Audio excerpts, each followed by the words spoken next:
అక్రమాలపై కఠిన చర్యలు తీసుకుంటాం. పల్నాడు జిల్లా ఎస్పీ. పల్నాడు జిల్లా ఇసుక అక్రమాలపై కఠిన చర్యలు తీసుకుంటామని ఆదివారం జిల్లా ఎస్పీ శ్రీనివాసరావు హెచ్చరించారు.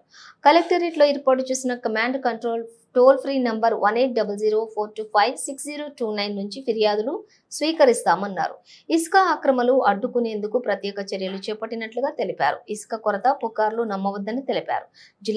జిల్లా స్థాయి టాస్క్ ఫోర్స్ కమిటీ ద్వారా అక్రమాలను అడ్డుకుంటామని చెప్పి స్పష్టం చేశారు. పల్నాడు జిల్లాలో ఉచిత ఇసుక విధానానికి సంబంధించి డిస్ట్రిక్ట్ అడ్మినిస్ట్రేషన్ అంతా కూడా సమాయత్తమై ఉంది. ఏవైతే 6 రీచెస్ రాబోతున్న వాటిలో కానీ, ఇప్పుడు ఆల్రెడీ ఉన్నటువంటి మాదిపాడుకు సంబంధించి కానీ, ఆల్రెడీ ఎర్లియర్ జరుగుతున్న చోట్ల కానీ మనం యాక్షన్ తీసుకోవడం జరిగింది. అట్లాగే నాకు పర్సనల్గా కానీ లేదంటే ఇచ్చినటువంటి టోల్ ఫ్రీ నెంబర్ ద్వారా కానీ కాల్స్ వస్తున్నాయి. ఆ కాల్స్కి మేము రెస్పాండ్ అవ్వడం కూడా జరుగుతుంది. అయితే కొన్ని చోట్ల మేము అబ్జర్వ్ చేసిన దాంట్లో ఈ విలేజెస్లో కొంతమందికి పడక ఒకరి మీద ఒకరు అన్నెసరీగా లేనిపోని కాల్స్ చేస్తున్నారు. అది ఒకటి. తర్వాత ఇల్లీగల్ హోర్డింగ్స్ ఉన్న దగ్గర కూడా కేసులు పెట్టడం జరిగింది. ఎవరూ కూడా ఏదైతే పర్మిషన్ తీసుకోవాల్సిన విధానం ఉందో దాన్ని అతిక్రమించి వాళ్ళు హోర్డింగ్స్ చేస్తే వాళ్ళ మీద కూడా యాక్షన్ తీసుకోవడం జరుగుతుంది.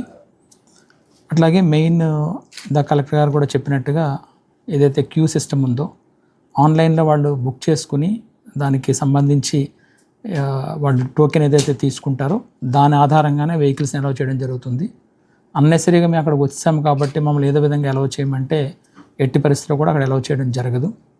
ముందుగా వచ్చి కూడా ఎవరు అక్కడ వెహికల్స్ పెట్టుకోవాల్సిన అవసరం లేదు. అక్కడ పెర్ డేకి మనం 50 to 60 వెహికల్స్ని పంపించే అవకాశం ఉంది కాబట్టి అంత మించి వచ్చినటువంటి వెహికల్స్ అన్నీ కూడా ఇబ్బంది పడే పరిస్థితి ఉంటుంది. కాబట్టి రీచ్ దగ్గర ప్రాపర్గా మీరు ఆన్లైన్లో బుక్ చేసుకుని దానికి అనుగుణంగానే మీ నెంబర్ సిస్టమ్ అనుగుణంగా వస్తే అది సరిపోతుందని చెప్పడం జరుగుతుంది.